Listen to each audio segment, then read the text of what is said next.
Hey family, so the other day we started talking about the laws and commands that God told us to follow forever until judgment day or until we die, right? For some reason, a lot of God's followers believe that we don't have to follow those laws anymore because of Jesus. But if you read in Matthew, it tells when Jesus said he didn't come to abolish the law, but to fulfill it, right? And then he goes on to say that we supposed to continue to follow these laws until the end, until the world ends. That's what it says, okay? So just because Jesus came and existed does not mean as a follower of God, you're supposed to stop following the laws and the commands that he gave us, okay? So the first two laws that he gave us was circumcision and the Sabbath, okay? And then the next set of laws that he gave us was the 10 Commandments, okay? And you can find the 10 Commandments in Exodus 20 and also in Deuteronomy 5, okay? So the first law is to know God, okay? And the reason why God keep giving us, why God gave us that law is because if we don't know him, we can be easily tricked by the enemy, right?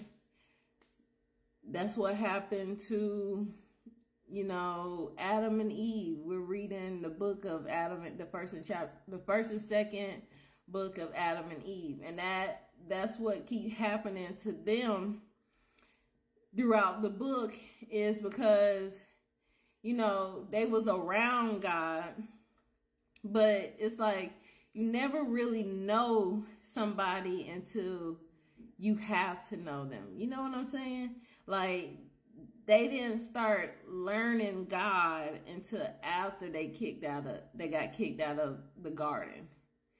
They didn't know it was other evil forces out here, right? They didn't know, God's intentions and motives, right? So it took them leaving the garden to actually start, building a real connection with God and, learning who he is and the way, he work, right? So Israel, because they really didn't know God, right? They always had a prophet or a chosen person telling them things that God said and things, God want them to do, that they really didn't form their own relationship with God. So every time things got bad or they ended up somewhere different, they easily, was conformed to these outside forces, which kept getting them in trouble, right? So the reason Israel was in Egypt because God told them to go there, right? Because Joseph was there. And they had the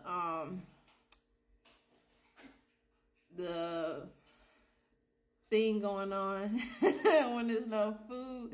I can't think right now. My brain is like, But they didn't have no food. So they had to go to Egypt where Joseph was because God gave him the vision and he had the food, right?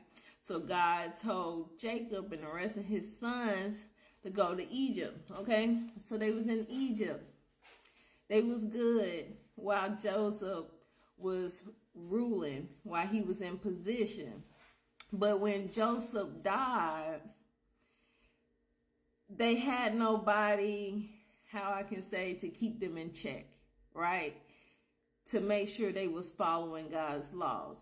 So then they're populating becoming this big, massive, community in Egypt. And Egypt started to feel threatened by that, right? So they feeling threatened. And since Joseph died, they not following the laws, right? So because they're not following the laws, it allowed Egypt to take over them. Because God says, as long as you're following the laws, he will give you strength to defeat your enemies. Right? He will protect you. But as soon as Joseph and all his brothers died, and Jacob died, or later he was known as Israel. That's why they're the Israelites, right? As soon as they died, their descendants stopped following the law.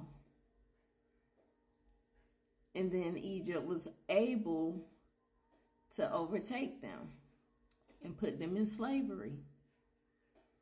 Right? So God is like, if you know me, can't nobody trick you. If you know me, right, we'll have a better relationship. Right? Because you can't have a relationship with somebody you don't know. You can't have a relationship with somebody you don't interact with. Right? There's going to be nothing there to keep you connected. Right? And then the second command, he says, no one comes before him. That's another thing Israel kept doing. They kept creating these images, these idols, these sculptures, and they was making them their God because they keep wanting something they can see. I guess it's hard to believe in something you can't see, right? That's proof every day. Nobody want to take a chance on anything until they see it's worth taking a chance on. But God tells you to take a chance on him before you see any results. And that's hard for a lot of people. Because we are people of see and then do instead of do and then see. And so, because we always putting these things before God and serving them, that's another thing that get us in trouble, right? And if you go over to 6:13 in Deuteronomy, it says, fear the Lord and serve him only. Only take oaths in his name. So if you taking oaths in anybody else's name, if you serving anybody else, you're breaking the law. You're breaking the law. And so it's like, it's in the way he put it, it all just go together. Know who God is. Don't put nobody before him. Don't make no idols. Don't bow down to them. It's just all going together. It's like one big thing, right? And then it says, don't misuse his name. It's this part in, I think it's Leviticus, where they said they were sacrificing their children in the name of God. And God said, don't tell that lie on me.